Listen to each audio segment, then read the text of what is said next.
আসসালামু আলাইকুম প্রিয় ভিউয়ার্স, যারা আমার চ্যানেলে নতুন অবশ্যই চ্যানেলটি সাবস্ক্রাইব করে যাবেন, কারণ আপনি আমার চ্যানেলের মাধ্যমে খুব সহজেই ইংরেজি শব্দের নতুন অর্থসহ কিছু কৌশল শিখতে পারবেন।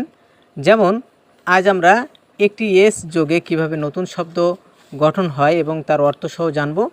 দেখেন, আমরা জানি নিউ অর্থ হচ্ছে নতুন, কিন্তু নিউ এর পাশে যদি একটি এস যোগ হয় তখন সেটি হয়ে যায় নিউজ, অর্থ খবর।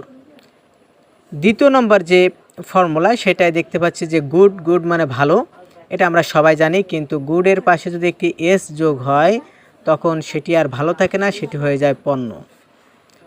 টাইম মানে সময়, কিন্তু আমরা যদি টাইমের পাশে একটি এস যোগ করি তাহলে সেটি হয়ে যায় বার।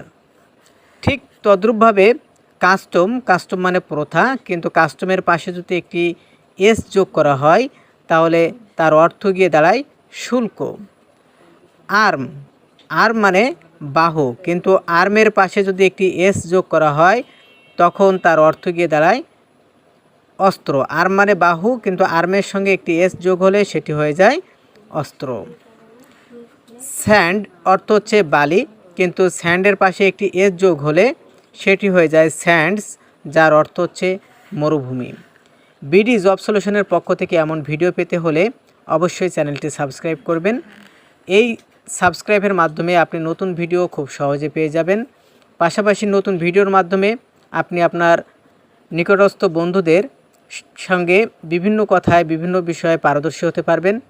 তাছাড়া আপনার বাসায় যদি ছোট সোনামণি থাকে তারাও এই ভিডিওগুলোর মাধ্যমে উপকৃত হবে।